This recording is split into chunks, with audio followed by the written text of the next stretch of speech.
আসসালামু আলাইকুম রহমতুল্লাহি অবরকাতুহু। সম্মানিত দর্শক, আমরা খুব ছোটকালে একটি প্রবাদ বাক্য আমরা পড়েছিলাম। God helps them who themself.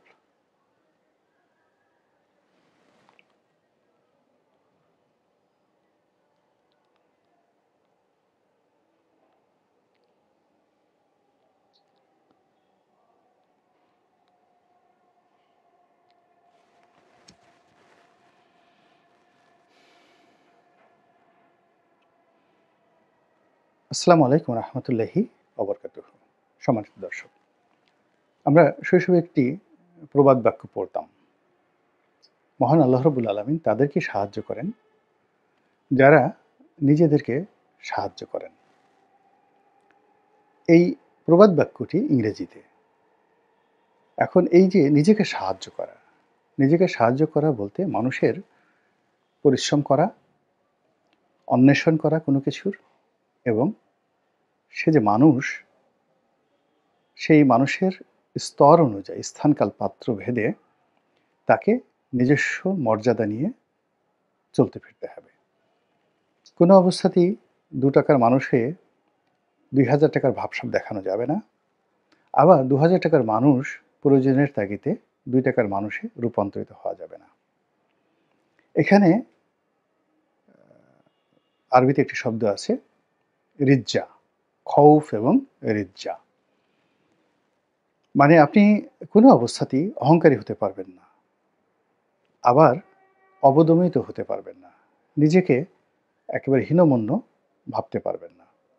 আর আপনি যখন আপনার এই মানবিক সত্তাকে হারিয়ে ফেলেন, অর্থাৎ খুব অহংকারী হয়ে পড়েন অথবা নিজেকে খুব ছোট মনে করেন, তখন আপনার জন্য সমস্ত রহমত এবং বরকতের দরজা বন্ধ হয়ে যায়।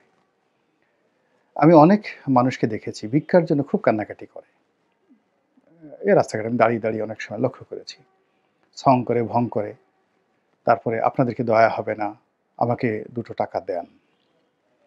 তো এরকম মানুষ তারপরে যারা গাড়ির সামনে এসে দরজায় টোক্কা দেন, বেশিরভাগ ক্ষেত্রে মানুষ বিরক্ত হয় এবং এরা বেশি ভিক্ষা একটা পায় না। কিন্তু অনেক লোক দেখা যাচ্ছে যে শুধুমাত্র নীরবে বসে আছে, অন্ধ, অথবা এমনি বৃদ্ধ একজন মানুষ এক কর্নারে বসে আছে। তো সে কোনো শব্দ করছে না, কোরআন শরীফ পড়ছে না, আল্লাহ বিল্লাহ করছে না, প্রার্থনা নাই, কিছু নেই, সে চুপচাপ বসে আছে, এমন ক্ষেত্র বিশেষে হাতও পাচ্ছে না। তো অন্যান্য মানুষ যারা আছে তারা হয়তো, যারা ছং ভং করে, তাদেরকে ৳১ দিচ্ছে, ৳২ দিচ্ছে, ৳৫ দিচ্ছে। কিন্তু ওই যে একটা লোক, সে দেখা গেল যে হঠাৎ করে এমন এক লোকের দৃষ্টি আকর্ষণ করলো, সে ৳১০০ একটা নোট দিয়ে গেল বা ৳৫০০ একটা নোট দিয়ে গেল। এটা হলো রিজিক। এই রিজিক একজন ভিক্ষুকের ক্ষেত্রে আমি দেখেছি। একই ক্ষেত্রে ব্যবসা-বাণিজ্য, রাষ্ট্র ক্ষমতা, মন্ত্রী এমপি হওয়া, গত সেই ৮৬ সন থেকে 1986 থেকে সাংবাদিক হিসেবে, রাজনীতিবিদ হিসেবে, সমাজের একজন ব্যবসায়ী হিসেবে, ধনিক সম্প্রদায়ের একজন প্রতিনিধি হিসেবে এই সমাজকে তো দেখেছি। এই বাংলাদেশে এমন কোনো ধনী নেই আ যাদের সঙ্গে, খুব বড় পর্যায়ের ধনী, যাদের সঙ্গে এক টেবিলের বসা হয়নি। অথবা যাদের সঙ্গে বসা হয়নি তারা কেউ বলতে পারবে না যে মিস্টার রনি আমাদের চাইতে কোনো অংশে দরিদ্র আছেন। এমন কোনো রাজনীতিবিদ নেই। যখন আ সেই এরশাদ সাহেব রাষ্ট্রপতি ছিলেন, তখন থেকে একেবারে আজ অবধি রাষ্ট্রের সর্বোচ্চ পর্যায়ে, সরকারের সর্বোচ্চ পর্যায়ে প্রধানমন্ত্রী আর রাষ্ট্রের সর্বোচ্চ পর্যায়ে রাষ্ট্রপতি, তাদের সঙ্গে একান্ত বৈঠক করার, বন্ধুর মতো চলার, স্নেহ এবং ভালোবাসা পাওয়ার সুযোগ হয়েছে। তাদের উত্থান দেখেছি, তাদের পতন দেখেছি। কাজেই আমার এই যে ক্ষুদ্র জীবন, এই ক্ষুদ্র জীবনে যেটি সবার কাছে শুনেছি, যারা পেয়েছেন, তাদের বক্তব্য হলো যে কিভাবে যে পেলাম বলতে পারব না। মন্ত্রী হওয়ার পর, এমপি হওয়ার পর, রাষ্ট্রপতি হওয়ার পর সবারই প্রত্যাশা ছিল যে আ এ কি হলো? এটা তো আমি আশা করিনি। আবার যখন তাদের পতন হলো, তখন কিভাবে যে পতন হলো সেটি আ তারা নিজেরাও টের পাননি। এবং এগুলো কিভাবে ঘটে, জাস্ট একটা ছোট্ট উদাহরণ দেই। ইয়াজউদ্দিন সাহেবকে রাষ্ট্রপতি বানানো হবে।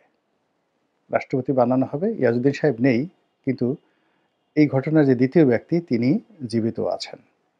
তো যেহেতু তার সঙ্গে আমার এই বিষয়টি নিয়ে কখনো আমি আজকে বলবো এরকম অনুমতি নিইনি, এজন্য তার নামটি আমি বললাম না, কিন্তু ঘটনা সত্য।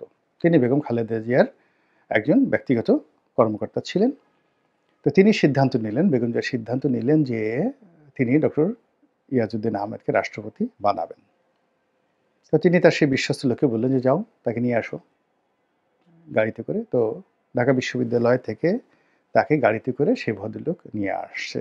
ইয়াজউদ্দিন সাহেব তখনও জানেন না যে তিনি দেশের রাষ্ট্রপতি হতে যাচ্ছেন।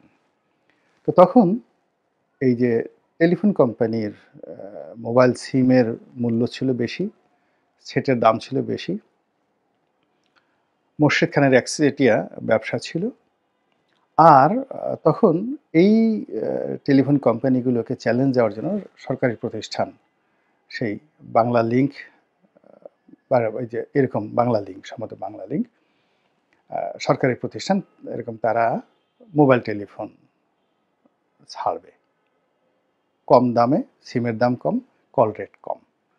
তো কথাবার্তা হচ্ছিল এবং সবাই স্বপ্ন দেখছিল যে আগামী দিনে তারা বাংলা লিংকের একটা সিম যদি পায় তাহলে নিজেকে খুব সৌভাগ্যবান মনে করবে। তো ওই অবস্থাতে সেই যে ইয়াজউদ্দিন সাহেব তিনি সেই বেগম খালেদা জিয়ার প্রতিনিধি তাকে গাড়ির মধ্যে হাত চেপে ধরলেন। হাত চেপে ধরে তিনি বললেন যে ভাই, আপনার কাছে একটা অনুরোধ, বাংলা লিংক চালু হলে আমাকে কিন্তু দুটো সিম আপনাকে ব্যবস্থা করে দিতে হবে। তো সেই লোক নিজে নিজে চিন্তা করেন এবং তার পরবর্তী একজন ঘনিষ্ঠ বন্ধুকে তিনি বললেন যে হায় হায়, এও কি সম্ভব? এই লোক একটু পরে রাষ্ট্রপতি হবে আর সে আমার কাছে বাংলা লিংকের দুটো সিম চাচ্ছে। বঙ্গবন্ধুর জমানাতে এরকম একজন রাষ্ট্রপতি ছিলেন মোহাম্মদুল্লাহ। অনেক এরকম কাহিনীরা আছে। তো যাই হোক, সেদিকে না গিয়ে যেটি বলা যায় সেটি হলো এখানে যা কিছুই ঘটে, বিশেষ করে রাজনীতিতে, এর বেশিরভাগই নিয়তির টানে মানুষ পড়ে যায়, প্রকৃতির খপ্পরে পড়ে যায় এবং আপনার জীবনে যা ঘটার তাই ঘটে। শেখ হাসিনা 1 মিনিট আগেও, হেলিকপ্টার ওঠার আগেও কল্পনা করতে পারেননি তিনি ক্ষমতা হারাচ্ছেন। আবার এখন তিনি বিশ্বাসই করতে পারছেন না তার ক্ষমতা নেই। ডক্টর মোহাম্মদ ইউনূস ক্ষমতার মসনদে বসা পূর্ব মুহূর্ত পর্যন্ত কল্পনাই করতে পারেনি পৃথিবীতে এরকম একটা ঘটনা ঘটতে পারে, এবং এখনও তিনি আত্মস্থ হতে পারেননি। তো সেই অবস্থাতে আগামী দিনের যে রাজনৈতিক ক্ষমতা, সেই রাজনৈতিক ক্ষমতা কার ভাগ্যে আছে, কোন দলের ভাগ্যে আছে আমরা এখনো পর্যন্ত জানি না। কিন্তু অবস্থা দৃষ্টে প্রকৃতি এবং পরিবেশে যে পরিবেশ বিরাজ করছে তাতে মনে হচ্ছে জনপ্রিয়তার দিক থেকে বিএনপি একেবারে সর্বোচ্চ শিখরে রয়েছে এবং নির্বাচন মোটামুটি গ্রহণযোগ্য হলে, ট্রান্সপারেন্ট হলে বিএনপির বিজয় কেউ ঠেকিয়ে রাখতে পারবে না। এখন এই যে বিএনপির যে বিজয়, বিএনপির এই বিজয়কে যদি বিএনপিকে গ্রহণ করতে হয় তাহলে তার সবচেয়ে প্রথম যে জিনিসটি দরকার সেটা হলো আত্মমর্যাদাবোধ, সম্মানবোধ।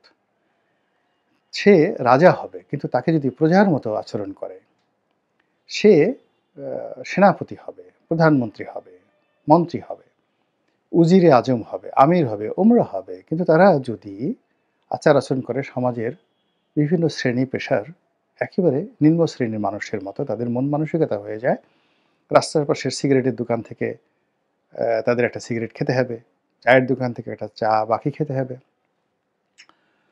এমপি হওয়ার জন্য বিভিন্ন নেতার পদলেহন করতে হবে, মন্ত্রী হওয়ার জন্য বিভিন্ন নেতার কাছে নিজের মাথা মস্তক বিসর্জন দিতে হবে, আর রাষ্ট্র ক্ষমতা আসার জন্য ডক্টর মোহাম্মদ ইউনূসের কাছে, তারপর তার উপদেষ্টা মণ্ডলীর কাছে একেবারে, বা ছাত্র সমন্বয়কদের নিকট আত্মসমর্পণ করতে হবে।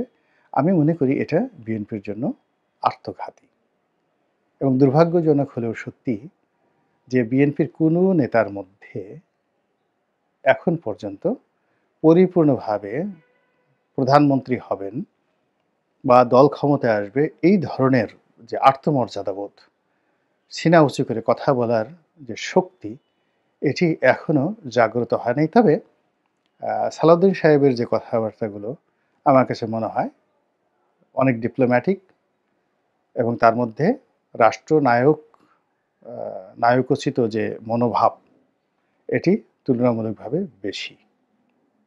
আর অন্যান্য যারা আছেন সত্যিকার অর্থে তারা বড় নেতা, বাট এই সময়টিতে সালাউদ্দিন সাহেবের মতো তারা কিন্তু কথা বলতে পারছেন না। এটাই হলো বাস্তবতা। এই কথাগুলো বললাম এই কারণে যে অতি সম্প্রতি আমরা দেখলাম যে খুব দ্রুত বিএনপি অনেকগুলো সিদ্ধান্ত পরিবর্তন করছে এবং তারা ডক্টর মোহাম্মদ ইউনূসের সঙ্গে বার্গেনিং করতে পারছে না। তারা আমেরিকার সঙ্গেও সমঝোতা করতে পারছে না। ভারতের সঙ্গে তাদের কোনো সমঝোতা এখন পর্যন্ত হয়নি। ভারত আগে যেভাবে তাদেরকে নাকে বসিয়ে দিয়ে সেই 2014 সন থেকে ঘোরাচ্ছে, আমেরিকাও কিন্তু 2014 সনে ঘোরাচ্ছে। যদি 2014 সনে নিজস্ব সিদ্ধান্তে বিএনপি আন্দোলন স্থগিত করে নির্বাচনে আসতো, 99.99% সিউরিটি ছিল বিএনপি ক্ষমতায় আসতো এবং আওয়ামী লীগের অধীনে নির্বাচনে বিএনপি ক্ষমতায় আসতো। এর কারণ হলো তখনও পর্যন্ত শেখ হাসিনা 2014 সন পর্যন্ত প্রশাসনের উপরে এখন তার যে আধিপত্য, মানে আজকে 2025 সন জানুয়ারি মাসের এর অর্ধেকও তখন ছিল না। আর তিনি যখন ক্ষমতায় ছিলেন 2018-19 সালে তখন, বা 2023-24 সালে তখন যে ক্ষমতা ছিল তার 1000 ভাগের 1 ভাগ ক্ষমতাও 2013-14 সনের প্রশাসনের উপর ছিল না। আমি নিজে দেখেছি তিনি সর্বোচ্চ চেষ্টা করেছেন শামীম ওসমানকে জিতিয়ে আনার জন্য, সর্বোচ্চ চেষ্টা করেছেন মেয়র মহিউদ্দিনকে জিতানোর জন্য, এবং সর্বোচ্চ চেষ্টা করেছেন গাজীপুরে মান্নান সাহেবকে পরাজিত করে আজমতুল্লাহ সাহেবকে বিজয়ী করার জন্য। এবং আমি এই দুটো নির্বাচন, চট্টগ্রামের মেহুদ্দিন সাহেবের নির্বাচন এবং গাজীপুরের নির্বাচনের সমন্বয়ক, প্রধান সমন্বয়কদের মধ্যে অন্যতম ছিলাম। তো কাজেই ওই সময়টাতে এজেন্সিগুলো কি করেছে, পুলিশ কি করেছে, নেতারা কি করেছে, প্রধানমন্ত্রীর ডিজায়ার কি, পুরো জিনিসগুলো কিন্তু আমি জানতাম। বাস্তবতা হলো আমরা পারিনি, প্রশাসন আমাদেরকে করতে দেয়নি, প্রশাসন ওই কর্তৃত্ব ছিল, নারায়ণগঞ্জে তো দাঁড়াতেই দেয়নি শামীম ওসমানের ওই জায়গাটিতে। তারপরে চট্টগ্রামে একেবারে বলতে গেলে আমরা তো সার্কিট হাউসের ধারে কাছেই উঠতে পারিনি। এমনকি প্রকাশ্যে যে আমরা মানে এমপি মন্ত্রীরা দেখা সাক্ষাৎ করবো, হাঁটাচলা করবো, প্রচারণা করবো, এটাও নিষিদ্ধ ছিল। আমি গিয়ে উঠলাম, আমার নিজের বাড়ি ছিল ওখানে, সেখানে চট্টগ্রামে রেস্ট হাউস, আমার নিজস্ব রেস্ট হাউস ছিল, সেখানে উঠলাম। তো চট্টগ্রামের ডাক্তার আফসারুল আমিন মন্ত্রী, তাকে ফোন করলাম, সে কোথায়? দেখা গেল যে সে ওই পাহাড়ের উপরে রেলওয়ের একটা রেস্ট হাউস আছে, সেখানে গিয়ে বসে আছে, তার সঙ্গে সেখানে গিয়ে কথাবার্তা বললাম। তো এই ছিল প্রশাসনের ভূমিকা। তো তখন যদি বিএনপি সিদ্ধান্ত নিতে পারত তখন পরিবেশ ভিন্ন হতো। কিন্তু 18 সনে সে যে পরিবেশে আওয়ামী লীগকে বিশ্বাস করেছে, এটা ইতিহাসের একটা সবচেয়ে বড় ব্লান্ডার।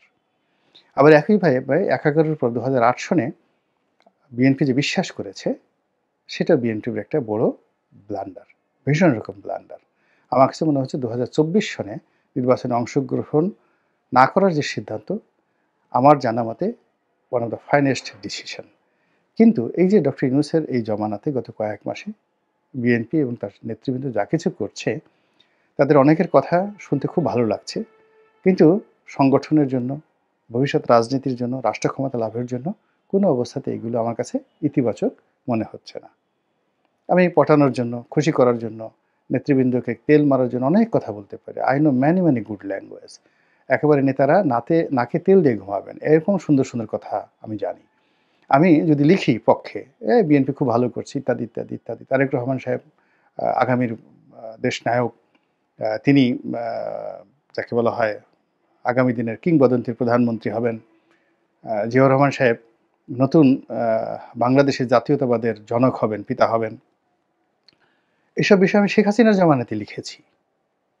শেখ হাসিনা যখন প্রধানমন্ত্রী তখন আমি এ সকল কথা লিখেছি পত্রিকাতে, নয়া দিগন্ততে লিখেছি যে বঙ্গবন্ধু বাংলাদেশ নামক যে বাঙালি নামক যে জাতি, এই জাতির সত্তার যদি পিতা হন, আগামীতে বিএনপি ক্ষমতায় আসলে সে বাংলাদেশ নামক যে রাষ্ট্র, এই রাষ্ট্র এবং বাংলাদেশি যে জাতীয়তাবাদ, এই জাতীয়তাবাদের পিতা, ফাদার অব দ্য ন্যাশনালিটি বা ন্যাশনাল আইডেন্টিটি, এটির পিতা হবেন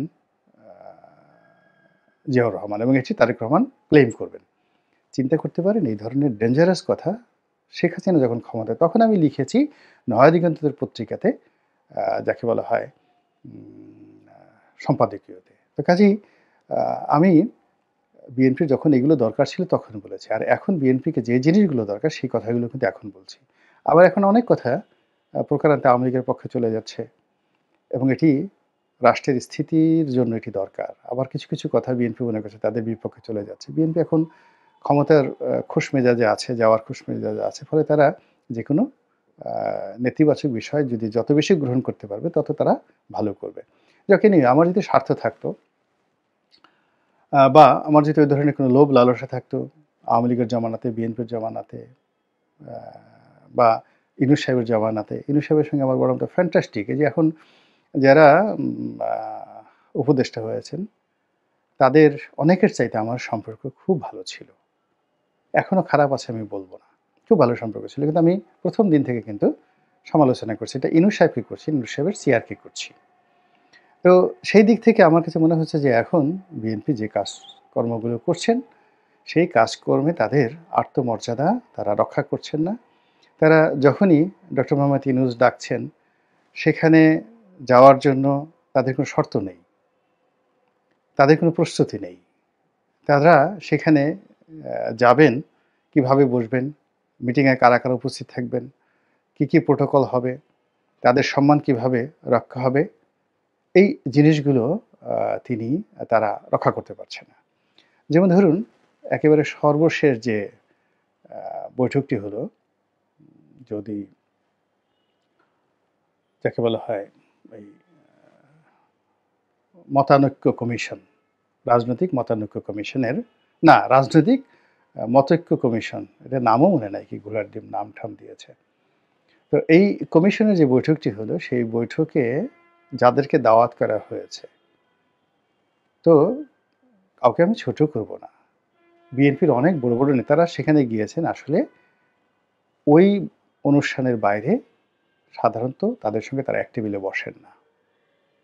ওই অনুষ্ঠানে বিএনপি যদি প্রতিনিধি পাঠাতেন, ছাত্রদলের একজন প্রতিনিধি যেত, যুব দলের একজন প্রতিনিধি যেত, মহিলা দলের একজন প্রতিনিধি যেত এবং আ বিএনপির মূল দলের একজন প্রতিনিধি যেত এবং বিএনপির যিনি মূল দলের প্রতিনিধি তিনি কার্যনির্বাহী কমিটির একজন সদস্য। যেমন আমার গলাচিপাতে যিনি আছেন হাসান মামুন, বিএনপির কেন্দ্রীয় কার্যনির্বাহী কমিটির একজন সদস্য।